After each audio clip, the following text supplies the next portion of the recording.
All right, welcome to the I Believe podcast. I'm your host, Danae Peterson, and I am here with Anna Malloch, who was diagnosed at 19 in April 2020 with ocular melanoma. Obviously, during the COVID lockdown, she was actually in the end of her freshman year at Auburn University, which is a unique location. We know many OM patients who have been diagnosed from that area. So we are really excited to have you here, Anna. Do you want to tell us a little about yourself, just kind of what you started with college and all of that? Yes, of course. My name is Anna Malloch. I am now 21, about to be 22.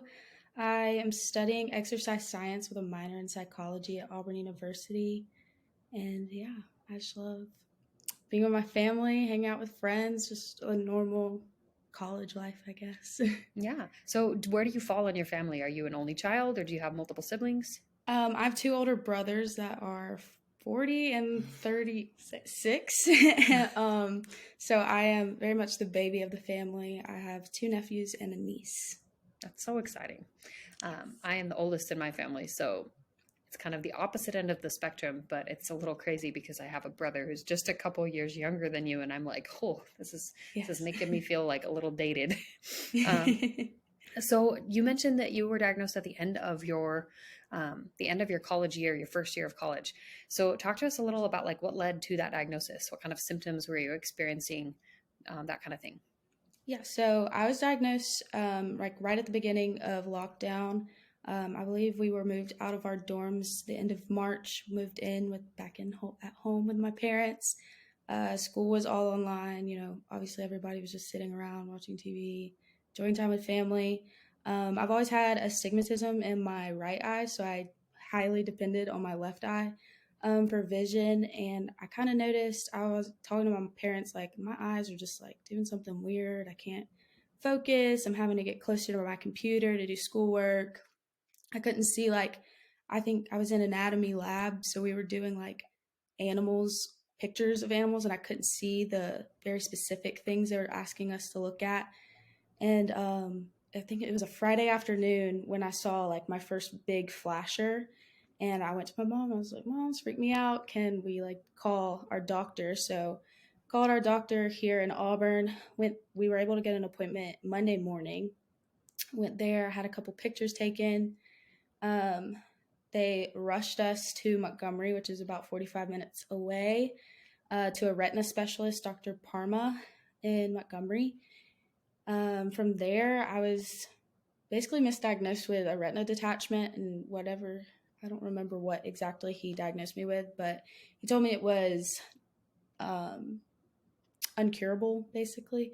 And so he then referred me to Dr. Wells in Atlanta. So I was in his office on a Monday and Atlanta on a Wednesday, where they were able to do the ultrasound on the eye and figure out that it was solid. And they told me I had ocular melanoma. So crazy. And the timeline of like, just, I mean, I'm glad that it was diagnosed quickly, but just the timeline of somebody seeing it and going, oh, like, yeah, that's just a retina detachment. We can't really do anything to fix it. But like, it's good that he didn't just stop there. Like, it's so good that Yes. he sent you to another specialist who was able to look deeper. Yes. Because there's far too many of the rare cases that make us up of people who end up going another year before getting a final diagnosis. So I'm so glad that you were able to get in within a couple of days. Yes. So, after you got that initial diagnosis, what was your reaction? You basically, you just have been told, I have a tumor in my eye. Like, what was your reaction there? Okay, so I was trying to think about this before we got on. I think that I was a little bit relieved, kind of, because she quickly got into ways to like cure it. Um, because was having trouble, thinking about, oh, I'm never going to get my vision back. And for some people, that is the case. But because we caught it so early on and because of the location that it was in my eye, I was able to do the radiation plaque. But I think I was more of just, I was pretty calm that day. It took a bit to like sink in and like fully realize what was happening. My parents definitely had the big reaction and not me for this. So No, that makes sense. And I mean, just as a patient like myself, like I definitely compartmentalized, like just in the moment. It's kind of like I don't know, like you said, it is kind of helpful when somebody tells you, okay, this is the plan. It's like, okay, Hmm. cool. Like, yes, you're telling me this is not so great, but like also you're telling me you have a plan, so therefore I don't feel as panicked. Yes. Which is, is in and of itself a good thing because panic is never good. Yes. So you had the radiation plaque done. You mentioned your tumor was pretty small when it was treated. So during plaque week, did you like what was your experience like with plaque? I know some people experience a lot of pain and some people are more moderate.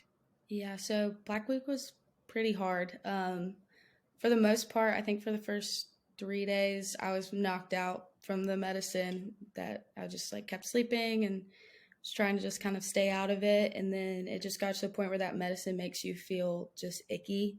And Yeah. so I kind of weaned off of that and started doing just Tylenol and then the drops, obviously, that they give you. Um, the last, I want to say 2 days were awful. I'm not going to sugarcoat it. It was No, it's awful. okay. You I can hashtag relate. It feel, was awful. yeah, you can feel all of it. I was doing my best to kind of stay outside, obviously with my everything on that I needed to protect that, but being outside was like a huge distraction just because like I was able to watch my dog run around. My parents were always doing yard work. I could just watch them. Try not to watch a lot of TV because my right eye wasn't is not great, so I was kind of pretty much blind that entire week. Um, but I think I just kept moving around. I had people visiting a good bit at a safe distance, and so yeah, I think that's just what got me through it. So with where you were treated, it sounds like you were treated and then you were sent home for about a week, right? Yes, I went to Emory, got it put on. They sent me home that day, and then I went back the next week and got it Okay. off. All right. Yeah, it's definitely, yeah. Every time people ask me like, "Well, how was the surgery for like having it treated?" I'm like, "It was hell. It was absolute hell. Like you Yeah. do not want to do it." But thankfully it's over. Yeah. It's over. So when you had your eye tumor treated, do you know if your ocular surgeon were they able to get a biopsy of the tissue of the tumor? Yes, they did. I know it's like, what is it? 1B. 1B. So there's One three B. stages. I was the second in the middle. Nice. Yeah. No, that's good information to have. And so since then, have you been able to like link up with a medical oncologist and or does your ocular oncologist kind of take the head on your monitoring? Yes, so I see Dr. Yushak at Emory. Most of my doing is up in Emory for oncology. I see Dr. Wells every 6 months, and I do MRI ultrasound every three. Okay. No, that's so good. It's always good to hear like of doctors that are sticking to a good monitoring plan. So now that you are through treatment, you're a couple years, I guess a couple coming up on almost 3 years. Um, Yes. so about I guess what is that 2.5 years right now basically. Now that you're a couple years into this and into having scans and just kind of dealing with everything with your eye, has your eye recovered completely? Like, do you have full vision? Yes. So I the tumor is pretty much gone. It's just a scar really now. I had cataract surgery because it did form cataracts after the plaque. So I got a new lens put in where I can only see far away. So my right eye still does a lot of the up close that it's still not really used to, but it's doing it. Um, but I've had, yeah, I think that's the only thing. I can see, I can see good. It's just not the same, but Yeah. it always becomes like your new normal and you adapt and get used to it. So Oh, for sure. I can definitely relate to that because it's just people ask you like, well, how do you do it? And it's like, well, it just becomes your new normal. Like you there's don't no have another doing it. Like, option. yeah, you don't have another option. Yeah. um, so as you have scans and things, do you, like, have you done a whole lot of research or do you have any level of like scanxiety or worry as you go into those scans each, like every 3 to 6 months? Yes.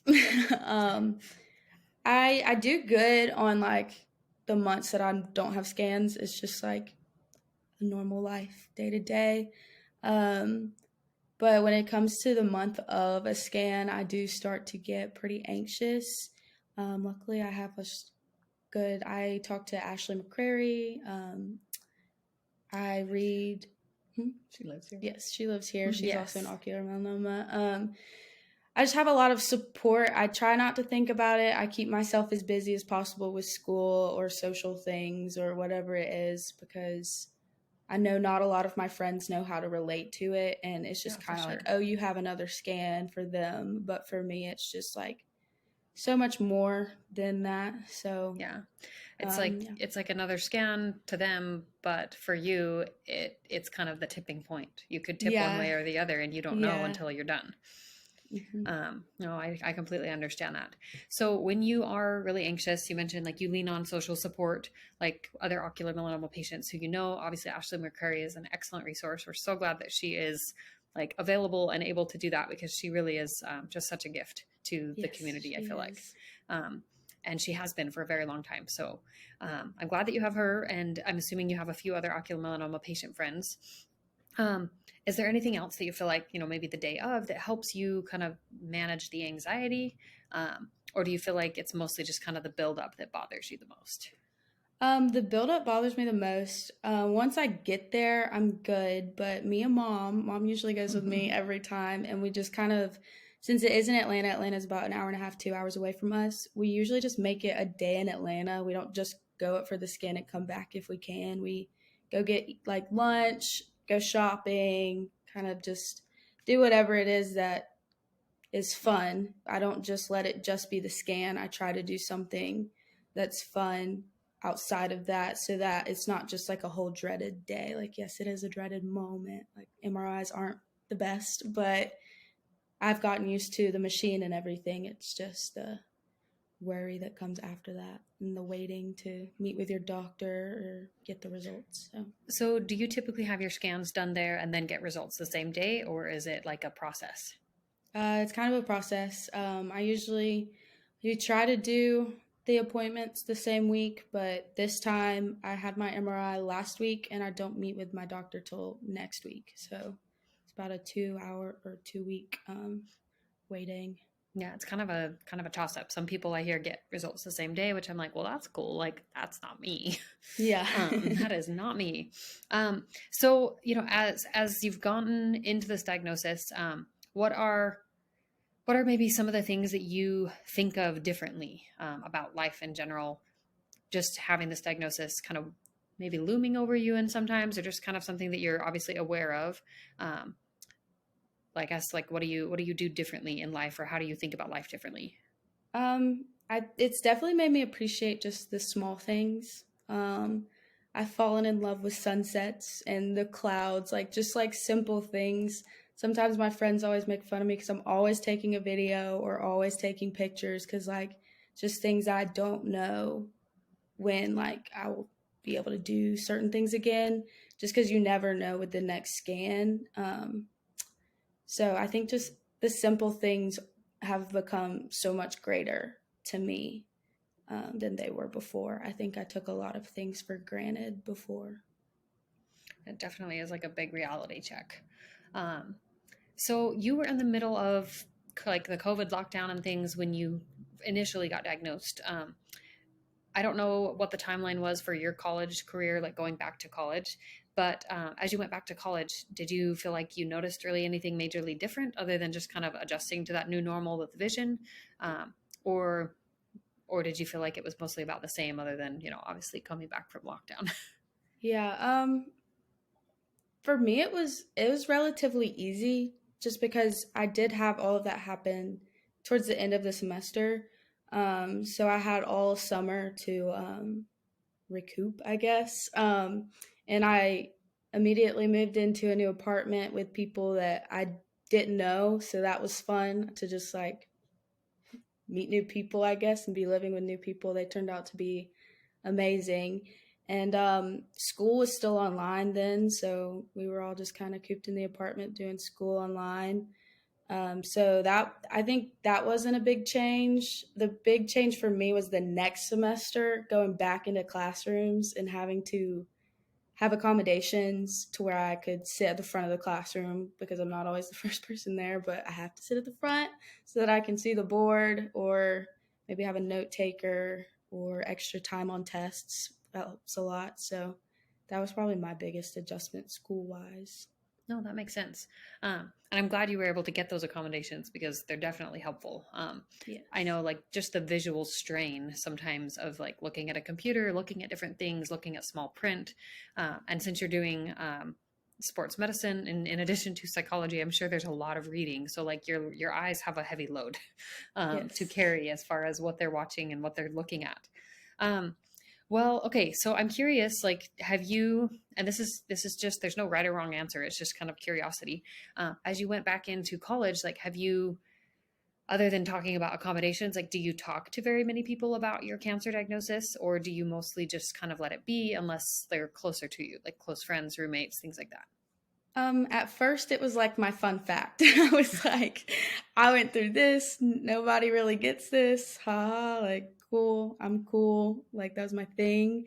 And now it's just I don't talk about it that much. I mean, if there's an instance where like someone mentioned it, it's like I close my left eye to read up close. So if somebody asks me about that, I'll tell them what's up. But it's not really that important for people to know all the time, I guess. No, that would totally make sense. So I was talking to somebody earlier today who she has, it's a totally different thing, but it's a very rare condition that she lives with.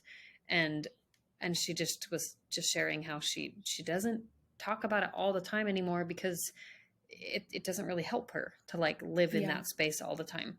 And I think that's an important thing to be able to exist apart from your diagnosis and just have it be like kind of a stepping stone in your story. So I think that's super healthy that you've been able to do that already. Um, so, okay, I want to shift. Well, okay, before no, we're going to shift over to your mom for just a minute and then I'm going to come back to you. Okay, so we do have Anna's mom here with us, which is great. Thank you so much for being here with us. And it's Wendy, right? It is. Okay, thank you so much for being with us, Wendy. So, Wendy, from your perspective, you have a 19-year-old who gets diagnosed with this eye tumor after having, random vision changes. What was your kind of gut reaction at first as a parent? Shock, and then you just kind of put it into gear. What are you going to do? Who are the specialists? Where's the best specialist? Where's the best care that we can get and get there as quickly as we can. No, I totally hear that. I think it's in some ways it's kind of a gift that like our brains go into survival mode sometimes and we just go straight to, Right. Okay, we need to problem solve here. And that can be really helpful because I think it keeps us moving through the shock and through the initial like gut punch that it is. Right. Did you like, I guess just as a parent, like kind of going through the treatment side of things, did you feel like there were things that you wish had been different or like different support offered during her plaque week? Or did you feel like you guys were able to provide the support that she needed at home, just with pain management and all of that? I guess that's a two-pronged answer because it was during COVID. And so her dad, could not be part of, even sitting in the waiting room. He had to sit in the car in the parking deck. And, those were just things. But looking back on it, it was just a God-given thing that we were able to even get in and as quickly, to devise a surgical plan and have the plaque surgery done at such a crucial time during COVID. And so that, was a blessing. Again, I think that, being here, we just did the best we could, right? We have an upstairs, we could put her there, shield her off, keep it completely dark, make it as comfortable as possible, just to give her the rest that she needed during that time. I feel like that's just it's definitely an important period of time, and like you said, to have it happen during COVID it's really hard. I can relate to that completely. It can be very hard because you're kind of split up. Like the team of people taking care of you is split up, and that can feel difficult. But I'm glad you guys were able to navigate it, and that, like you said, that the time frame moved quickly despite all of the things that could have maybe slowed down just due to Right. the nature of what was happening. So just kind of, I know like she's technically your baby and she's she's young. I mean, she's so young.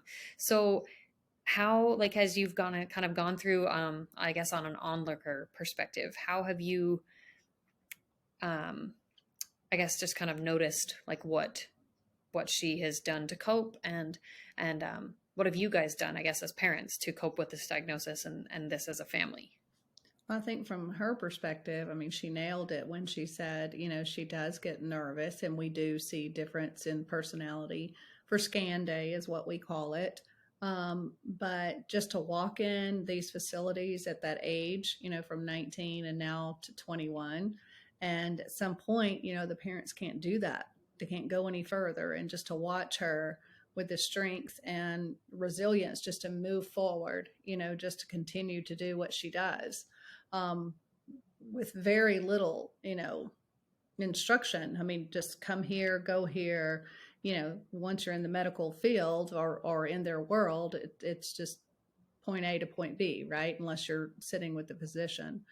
But just to see her and the growth that she's come from there, it really has put her on a trajectory for what she wants to do for, her career. I mean, this really has been a stepping stone, honestly, that she didn't mention, quite. We can come back to that. Yes, but, there's a purpose in all this. And so to watch her grow from this and just be so strong and to handle it and to reach out to other people, right, that have the same diagnosis that are much older than she is. I mean, honestly, physicians would walk in and look at me and think I was the patient. And then they'd turn and go, really? What's your age? So we had a lot of that going on. No, it's such a crazy journey to be on. But I love what you said just about how, like, just on the observing side of things, just to be able to observe her strength and resilience as she's gone through this as a parent. Like you said, like, you'd never wish for this to happen, but like that's a gift to be able to see that and to see that she's growing through that. So we did kind of gloss over this a little bit, but Anna, do you want to tell us a little about, like, has your career choice changed since your diagnosis, or is it largely the same? And has anything evolved just kind of in lieu of this? Yes, it definitely has. I went into college just choosing exercise science because you could do pre-PT with that, and I've always been a very active person. I played tennis in high school. Before that, I played probably every sport you could think of growing up. So I did PT just because I wanted to do something sort of medical, but not med school. And then going through this, being around the physicians that I was able to be around and the facilities that I was in, I realized that as much as the pain that I've gone through, I know there's people out there that have so much more they're going through and so much more pain and anxiety and worries and things. So I've changed my goal to be an OT and work in oncology rehab so that I can be someone else's light when it's just not very bright in their world at the moment. No, I love that. And I think that's, sorry, I'm like trying not to cry. I feel like that's such an awesome thing to hear. And what a gift, like, that you've been able to turn something that could cause you to turn inward, and you've been able to instead, look outward and outside of yourself and say, like, okay, like, I'm dealing with this. I'm dealing with it when I need to, how I need to, but at the same time, recognizing there are still people out there who have it somehow, differently, maybe not, I wouldn't say worse off, but just who have a different brand of hard, and that you have the capacity and the skill set and to learn and to grow in that area so that you can help them. So I love that. That's amazing. Congratulations. Thank you. I hope that school continues to go so well. I guess just as we kind of wrap up, I did want to ask your mom one more question. Now that I'm like looking down my questions, I'm like, oh yeah, back over here. Hello again. You're back. I'm back. Okay. So as a caretaker, what would you say are some of the things that you have found helpful in the support realm for ocular melanoma, but either from physicians or just from talking to other caretakers? Do you feel like you've had any support as a caretaker, or do you feel like you've kind of had to pave your own way? No, I do believe that the physicians, because this is such a rare type of disease or cancer, the physicians are zoned in At least our caretakers, our medical professionals are. And, they gave us direct contact information. We could call them anytime with any kind of questions. And so they made us feel very comfortable and kind of safe, if you will, with whatever may have gone on. They give you instructions for the when she was going through the plaque surgery with the radiation and how long you could leave, certain people in a room at what distance, and, just making you feel comfortable with that new protocol. But honestly, the end would be just to let the patient tell you what they need and not always trying to solve their problem, because you can't make it better. You try, honestly, as a parent, you try to take that pain away, and sometimes you just need to be quiet. Sometimes the best gift we can give is listening, right? Exactly. No, I love that. Well, thank you so much. So just to kind of put you both on the spotlight as we finish up, have you kind of, I guess, leaned into maybe any books or podcasts or music that you feel like you could just share that could be uplifting to somebody else if they were to go and like maybe listen to a favorite song or listen to a good book?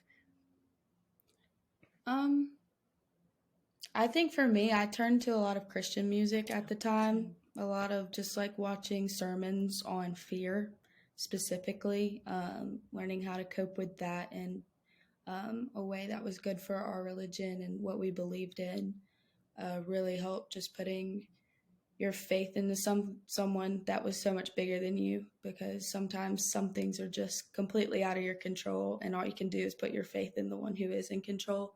So that was my biggest thing. I will say a good song right now that I continue to listen to. Let me get the name. I just press on it.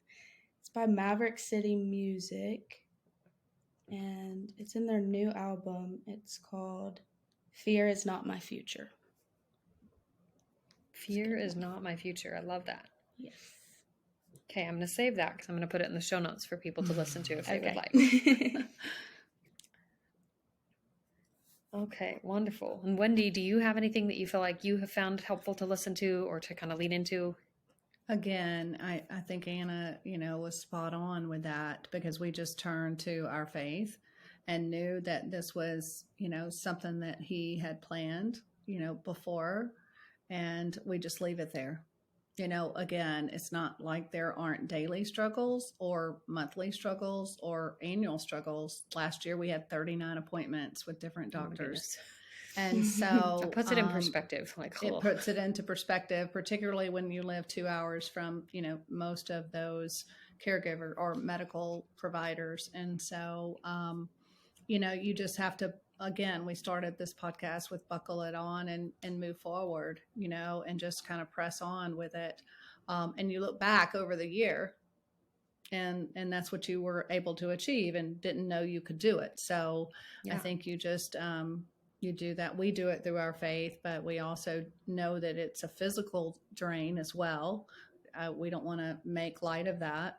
But yet you look back over almost 3 years and you're just grateful, absolutely grateful that we have a community like you and Ashley McCrary and others that we can turn to for resources and even just mild discussion. No, for sure.